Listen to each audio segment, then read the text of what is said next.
बहुत समय पहले की बात है। एक महाज्ञानी पंडित हिमालय की पहाड़ियों में कहीं रहते थे। लोगों के बीच रहकर वह थक चुके थे और अब ईश्वर भक्ति करते हुए एक सादा जीवन व्यतीत करना चाहते थे। लेकिन उनकी प्रसिद्धि इतनी थी कि लोग दुर्गम पहाड़ियों, सकरे रास्तों, नदी, झरनों को पार करके भी उससे मिलना चाहते थे। उनका मानना था कि यह विद्वान उनकी हर समस्या का समाधान कर सकता है। इस बार भी कुछ लोग ढूंढते हुए उसकी कुटिया तक आ पहुँचे। पंडित जी ने उन्हें इंतजार करने के लिए कहा। 3 दिन बीत गए, अब और भी कई लोग वहां पहुंच गए। जब लोगों के लिए जगह कम पड़ने लगी तब पंडित जी बोले, आज मैं आप सभी के प्रश्नों का उत्तर दूंगा, पर आपको वचन देना होगा कि यहाँ से जाने के बाद आप किसी और से इस स्थान के बारे में नहीं बताएंगे, ताकि आज के बाद मैं एकांत में रहकर अपनी साधना कर सकूं। चलिए अपनी अपनी समस्याएं बताइए।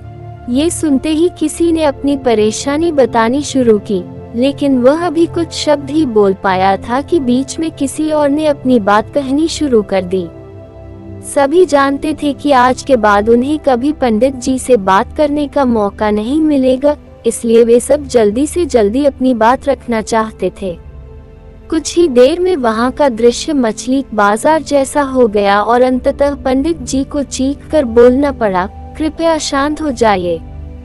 अपनी अपनी समस्या एक पर्चे पे लिखकर मुझे दीजिए। उद्धरण चिन्ह। सभी ने अपनी अपनी समस्याएं लिखकर आगे बढ़ा दी। पंडित जी ने सारे पर्चे लिए और उन्हें एक टोकरी में डालकर मिला दिया और बोले, इस टोकरी को एक दूसरे को पास कीजिए। हर व्यक्ति एक पर्ची उठाएगा और उसे पढ़ेगा। उसके बाद उसे निर्णय लेना होगा कि क्या वो अपनी समस्या को इस समस्या से बदलना चाहता है। हर व्यक्ति एक पर्चा उठाता, उसे पता और सहमसा जाता।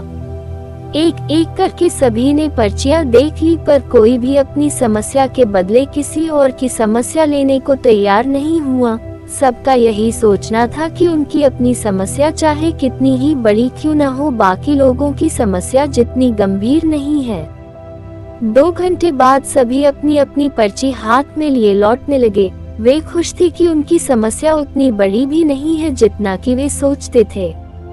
फ्रेंड्स, ऐसा कौन होगा जिसकी लाइफ में एक भी प्रॉब्लम न हो?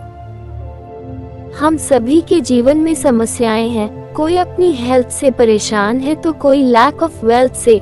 हमें इस बात को एक्सेप्ट करना चाहिए कि लाइफ है तो छोटी बड़ी समस्याएं आती ही रहेंगी। ऐसे में दुखी होकर उसी के बारे में सोचने से अच्छा है कि हम अपना ध्यान उसके निवारण में लगाएं, और अगर उसका कोई सल्यूशन ही ना हो तो अन्य प्रोडक्टिव चीजों पर फोकस करें। हमें लगता है कि सबसे बड़ी समस्या हमारी ही है, पर यकीन जानिए इस दुनिया में लोगों के पास इतनी बड़ी बड़ी प्रॉब्लम्स हैं कि हमारी तो उनके सामने कुछ भी नहीं। इसलिए ईश्वर ने जो भी दिया है उसके लिए थैंकफुल रहिए और एक खुशहाल जीवन जीने का प्रयास करिए।